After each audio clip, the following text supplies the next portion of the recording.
अरे नीचे करो ना, जी उसी कड़ी में पूरा ऊपर का मुलाकात हमारे भाई डॉक्टर शशि भूषण प्रसाद जी से हुई। इन्होंने पार्टी के प्रति आस्था जताई और इनके हजारों लोगों ने कहा कि पार्टी में इनको पार्टी का राष्ट्रीय कमेटी में इनको पद दीजिए। तो हम लोगों ने पार्टी का राष्ट्रीय महासचिव की घोषणा आज की है। हम लोगों का उद्देश्य है जो वंचित शोषित पीड़ित हैं, जिनको जो हक और अधिकार से वंचित हैं, उनको हिस्सा दिलाने के लिए। आज भी बहुत से ऐसे गरीब हैं जिनके पास उनको सरकारी पैसे से 5 हिस्से जमीन खरीद करके भारतीय समाज पार्टी उनको देने के लिए कटिबद्ध है। हम प्रदेश में जिस तरह पूरे देश में भारतीय समाज पार्टी की चाहत है कि रोजगार पर शिक्षा, पूरे देश में कक्षा 5 से रोजगार पर शिक्षा लागू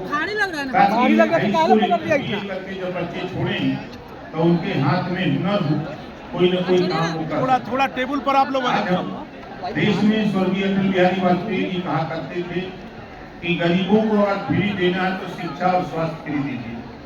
तो हम लोग भी शुरू से ही, आज हम लोग 22 साल से इस बात को कह रहे हैं और बराबर हम लोग एनडीए की बैठक में भी इस बात को कहते हैं कि जब स्वर्गीय अटल बिहारी वाजपेयी जी ने कहा है कि सबको शिक्षा एक समान मिले और फ्री शिक्षा मिले, इसको लागू किया जाए। उस पर भी हम लोग बराबर सरकार में रह करके एनडीए की जो बैठक होती है तो वहाँ हम लोग इस बात को कहते हैं। क्या बिहार में एनडीए आपको तवज्जो देगी? वहाँ पर तो आप एनडीए के साथ हैं, लेकिन बिहार में एनडीए नहीं कुछ कह रही है। आपने बहुत अच्छा सवाल पूछा। अभी चुनाव की घोषणा तो हुई नहीं, बातचीत हम लोगों की बिहार से लेकर दिल्ली तक हो रही है। और लोगों ने जब बातचीत हुई तो लोगों ने कहा कि सूची हमको दीजिए जिसमें से आपको दी जाए। उसमें बातचीत के दौरान सूची मांगी गई तो हम लोगों ने 29 सीटों की सूची उपलब्ध कराई है। तो उधर से दिल्ली से होगा कि नजदीक होगा तो तय कर लिया जाएगा।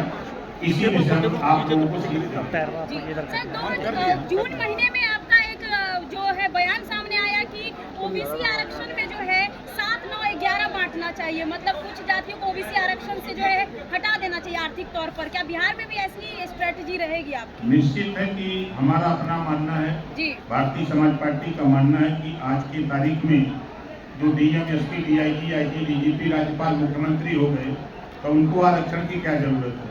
बाबा साहब डॉक्टर अम्बेडकर जी ने गरीबों के लिए आरक्षण की बात की है, न कि डीएम को आरक्षण देने की बात की है।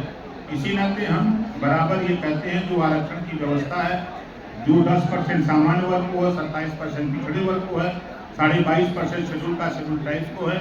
सुप्रीम कोर्ट ने कहा कि कोटे में कोटा, कि जिन गरीबों को आरक्षण का लाभ नहीं मिल रहा उनको भी आरक्षण देने की व्यवस्था सरकार बनावे, ऐसा सुप्रीम कोर्ट ने भी अभी आदेश दिया।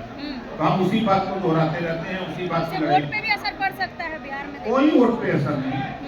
देखिए, जिनको हिस्सा नहीं मिला है तो वो निश्चित है वो हम लोगों के साथ हैं, और जो लोग हिस्सा पा चुके हैं वो कहाँ हैं वो वही जानते हैं।